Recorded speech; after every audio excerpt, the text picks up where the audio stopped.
as well. Normal, Flying, Rock, Bug, Steel, Water, Grass, Electric, and Psychic. And then neutral hits with a lot of common threats like Ice, Dragon, and Fairy. So you're just going to kind of go up against anything, and if you're really defensively invested, you tank it out really well, and that's we're going to start looking into like these moveset breakdowns and stuff and how everything works out. So initially your first thought is going to be like Draco Meteor, blow everything up, Flash Cannon for the coverage, because I mean you get the stab off of it, and then we also have the Adamant Orb. Adamant Orb is an item that only Dialga can have, and it boosts Steel and Dragon types by 20%.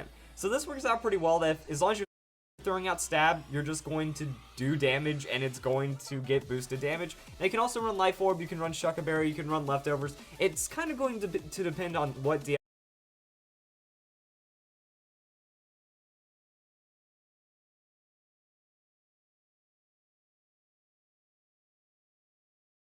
Dialga set you're running, but basically Adamant Orb, it's your go-to, and it can't really fail you too much, because it just works out really well with all the coverage you're going for. So we have Draco Meteor, Flash Cannon, Protect. That's going to be your standard, and then the other moves are going to vary. You can go for a Trick Room set, for example. Trick Room might want to change things around. You have like the Quiet Nature.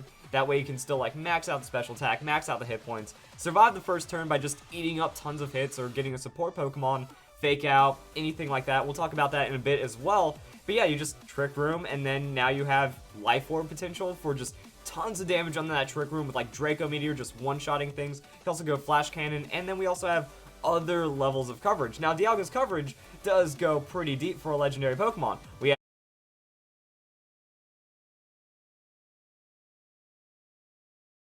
have Ice Beam Blizzard, we have Flamethrower Fire Blast, we have Thunderbolt Thunder, Earthquake, not really, because we also have like Earth Power and stuff. So we do get a really wide coverage, but we get all the elemental stuff that we can need. So whatever your holes your team needs to fill, Dialga can just be there for the coverage, and it can also just be there as a really solid Trick Room setter if it's needed as well. So it's going to be kind of hard to read for your opponent.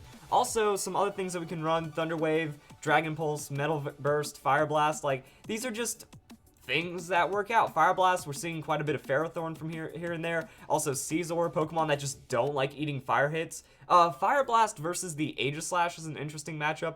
Going to be really solid amounts of damage, but it does have that accuracy drop. So I mean, 85% accuracy compared to a 100% off of an Earth Power. Earth Power is going to do less damage. They both don't have stab. So that's going to be up to you if you want to run it or not.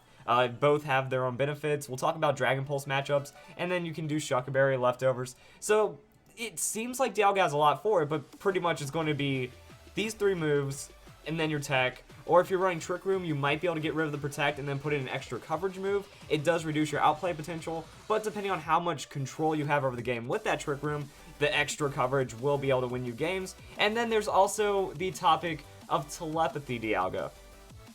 This is an interesting Pokemon. For the Hoopa movie in Japan, there was a Telepathy Dialga, also Palkia and Giratina giveaway, but it can only have the Modest Nature. And we don't know if we're getting this one outside of Japan yet. It would be really nice for Game Freak or the Pokemon Company to release this Pokemon to everyone else for VGC legal play, but until then, it's kind of an interesting thought, but we might as well look at it. So with this Telepathy, it works out really well because you can just Earthquake, and then Dialga doesn't take super effective damage. Same with Surf. Discharge, you can do a lot of really widespread damage with it, and then Dialga's going to be fine. Maybe even an Explosion gimmick if you want to run it like that.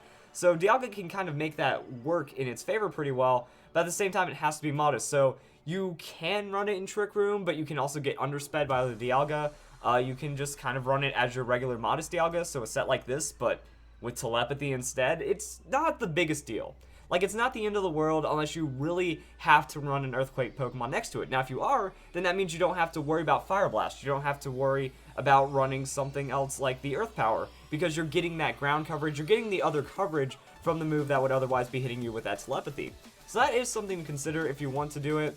You can play with it, play without it. You're just going to have to adapt a little, but yeah, you can put next to an Earthquake Pokemon. Could work on the Trick Room, but you won't be as slow, but then you just put an Earthquake Pokemon that's slow next to it, and it can still do a lot of really awesome things. So that's just like the moveset breakdowns for Dialga. As for the matchups, well, the first thing I went to was Primal Groudon. How well does that Draco Meteor match up against Primal Groudon?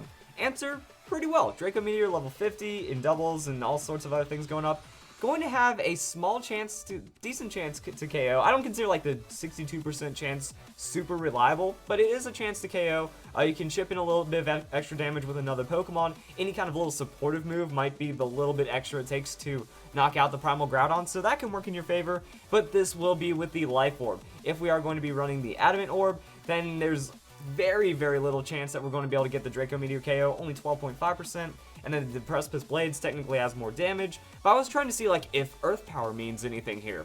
Earth Power doesn't really work out. Even with the Life Orb, you're not finding ridiculous amounts of KO potential, so the Earth Power isn't the big deal, and Precipice Blades actually not being able to KO you consistently just shows how tanky this Pokemon can be. Now what I was thinking about with the EVs is that we can do like 16 speed EVs, that way we can outspeed and do like weird speed creep things because, oh, they have a base 90 speed Pokemon. They're running an Adamant Groudon, but they're going like high hit point investment, high special attack investment. You might be able to outspeed them in that situation, or other Dialga, they're only running 12 speed EVs, bulky 90 base speed Pokemon. Like, speed creep is its own weird thing that you just have to understand by yourself and understand, do you want to be the person that risks those couple hit point investment points just to maybe outspeed the offset of a Groudon or something. So it's not guaranteed, but that's something you can do. Also, you can maybe even split it a bit. If you want to take some off the special attack, you know, we can just drop this down to 240, and then we can move 24 over here by taking out that. And now it's going to be to where we're going to be, we don't need to put that in attack, we need to put it in defense.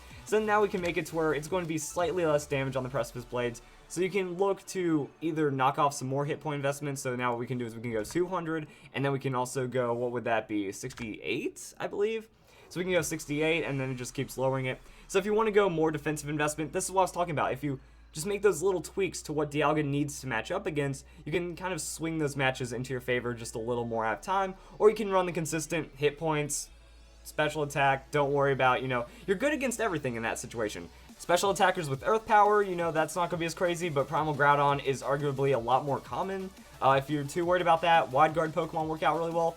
Hitmontop. Hitmontop is awesome. It has the Fake Out, and then it can go into Wide Guard if it needs to. There's just quite a few Wide Guard Pokemon that you can kind of work in your favor with this one, and some of them are pretty useful. Honedge, so that means we can have the Aegislash. Wide Guard Aegislash is a small tech Pokemon, but you see it from time to time. So yeah, they try to Earthquake your Aegislash and your Dialga. Well, that eats up their turn right there. Dialga gets some free damage. Depending on the Pokemon that you're using, you might be able to run Trick Room next to it, but unfortunately, as you can see, there's not a ton of Wide Guard Pokemon, but Machamp works out really well. I mean, you Wide Guard the Machamp, you can Dynamic Punch for Confusion, kind of shut down one of your opponent's Pokemon while Dialga handles the other one. There are some plays to be made here. Same with Follow Me. You can have a Follow Me Pokemon that's like just Togetic works out really well because it has that flying typing, so it's at least not going to be able to be affected by any ground type attacks. Even Earth Power, you can Follow Me in Earth Power, boom, Togetic's going to be completely safe from that one. That's where you can set up a Trick Room for yourself. That's where you get free damage. So there are those little plays, and then just the standard support Pokemon that Fake Out. Anything really powerful like that can work out. I've seen Kangaskhan next to Dialga, just, okay, Fake Out, go for damage. Then you just keep piling on the damage. You're not going to be super fast, but you're playing like a mid-range speed, high amounts of bulk, high amounts of damage, and that can be pretty successful. Your other matchups, Xerneas is interesting. You're a Steel-type Pokemon that gets stabbed Flash Cannon, but it doesn't do ridiculous amounts of damage. Adamant Orb is going to be 88 to 105% before it does the Geomancy. After it does Geomancy, it will be doing half damage, which can be a problem. If we go and we tack on a Life Orb right here just to see how much extra damage we get closer. So there are some things you can do, like say if you have like Fake Out pressure onto the Xerneas, you know, it doesn't get its Geomancy, Fake Out into Flash Cannon, that's a KO right there. That's what you have to think about supportive Pokemon. Is Xerneas that scary to your team? If it is, then that means you might want to be aware of that. Have Taunt into just going for Flash Cannon damage, and then you pick it up afterwards, because now it's slower. You don't have to worry about it too much if it does get shut down on that Taunt turn. You can get free damage on the other Pokemon, like you bring Fake Out. So you either force Xerneas into the Protect, you Fake Out Geomancy, and then you hit the other Pokemon for a lot of damage. That could work out pretty well. You can also look at the speed breakdowns. Xerneas, since it's going for that speed, since it's going for that Geomancy, it doesn't need to high invest in speed because it's already doubling. So even that 99 base speed, if you want to, you know, sacrifice some speed investment on this and then you go for faster Dialga. Faster Dialga is going to outspeed more 80 base speed Pokemon. It's going to reach those higher levels as you invest more and more into it, and now you can comfortably outspeed a lot of Xerneas on this. You can still get a little bit of tankiness back. It's not going to be like an insane amount of tankiness, but you can still cover really well, and you still have a lot of damage. Focus Blast has a very low chance of KOing you with 4 hit point investments, so I mean if we go up to like 12 or something, it can't KO you on that Focus Blast, which is something can work into your favor. You still have Flash Can damage, now Life Orb recoil does hurt a bit. So let's rework this into a Trick Room scenario, just for laughs, because you know Dialga isn't going to be this hard ultimate stop to Xerneas, but if Dialga and Xerneas hit the field at the same time, it's going to be pretty nice. Say you go for the Trick Room, say you have some kind of setup for it, it gets its +2s, you get that, well at least you're going to be able to do 55% to it, and it has to risk a Focus Blast on you, because unless it's running Moonblast hitting you with that, or if it's using